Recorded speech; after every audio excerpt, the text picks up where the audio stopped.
नमस्कार दोस्तों, स्वागत है आपका हमारे चैनल में। आज आपके समझ शरद पूर्णिमा का महत्व एवं पौराणिक कथा आपके समझ प्रस्तुत कर रही हूँ। ओम महालक्ष्मी नमो नमः, विष्णु प्रियाय नमो नमः, ओम धन प्रदाय नमो नमः, विश्वजननी नमो नमः। 28 अक्टूबर को शरद पूर्णिमा मनाई जाएगी। अश्विनी मास की पूर्णिमा को शरद पूर्णिमा कहा जाता है।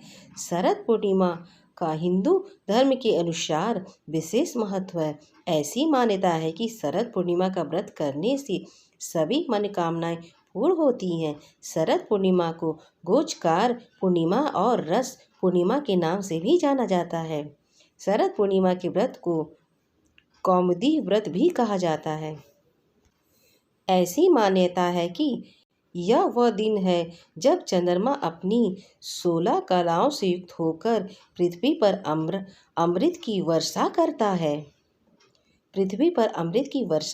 शरद पूर्णिमा के दिन चंद्रमा माता लक्ष्मी और लक्ष्मीपति वैकुंठेश्वर भगवान विष्णु की पूजा का विधान है। साथ ही साथ शरद पूर्णिमा की रात खीर बनाकर उसे खुले आकाश के नीचे रखा जाता है और फिर 12 बजे के बाद उस खीर का प्रसाद ग्रहण किया जाता है।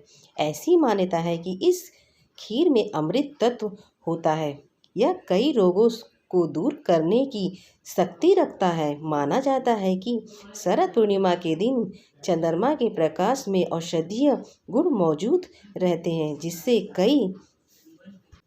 कई असाध्य रोगों को दूर करने की शक्ति होती है। तो आइए आप भी जाने शरद पूर्णिमा की पौराणिक कथा। शरद पूर्णिमा की कथा। पौराणिक कथा के अनुसार एक नगर में एक साहूकार रहता था। उसके 2 पुत्रियां थीं। साहूकार की दोनों बेटियां बड़ी धार्मिक थीं और दोनों ही पूर्णिमा का व्रत रखती थीं, परंतु दोनों में एक बड़ा अंतर था। बड़ी बेटी अपना व्रत पूरा करती, परंतु छोटी बेटी व्रत को अधूरा छोड़ देती। समय बीतता गया और साहूकार ने अपनी दोनों बेटियों की शादी कर दी। समय के साथ बड़ी बेटी के एक स्वस्थ संतान को जन्म दिया, परंतु छोटी बेटी के जब भी संतान पैदा होती तो वह तुरंत मर जाती। जब बार बार ऐसा होने लगा तो वह बहुत दुखी रहने लगी। तब एक साहूकार ने अपनी छोटी बेटी को लेकर किसी पंडित के पास गए और उसे सारी बात बताई। सारी बात सुनने के बाद पंडित बोला, बेटी, तुमने जब भी पूर्णिमा का व्रत किया हमेशा उस व्रत को अधूरा छोड़ दिया, जिसके परिणाम स्वरूप तुम्हारी संतान पैदा होते ही मर जाती। तुम पूर्णिमा का व्रत विधि विधान से पूर्ण करो। इसके बाद साहूकार की छोटी बेटी ने ऐसा ही किया। कुछ समय बाद उसके घर एक लड़के का जन्म हुआ, परंतु कुछ दिनों के पश्चात ही वह लड़का मर गया। साहूकार की बेटी ने उस बच्चे को एक पट्टे पर लिटाकर एक कपड़े से ढक दिया। तभी उसकी बड़ी बहन उसे मिलने आई तो छोटी बहन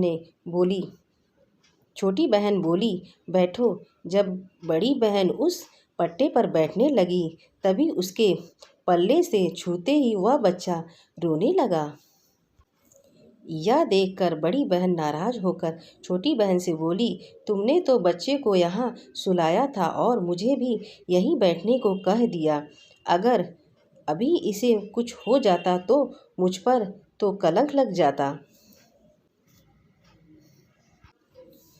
तब छोटी बहन बोली, दीदी, ऐसा नहीं है। यह बच्चा तो पहले से ही मर चुका है और तुम्हारे पल्ले के छूते ही यह जीवित हो गया है। यह तो तुम्हारे भाग से ही जीवित हुआ है, क्योंकि तुमने पूर्णिमा का व्रत पूरी विधि विधान से किया। इसके बाद पूरे नगर में ढिंढोरा पिटवा दिया गया कि पूरे नगर वासी शरद पूर्णिमा का व्रत अवश्य करें। अगर मेरी वीडियो आपको अच्छी लगी तो हमारे चैनल को सब्सक्राइब करें।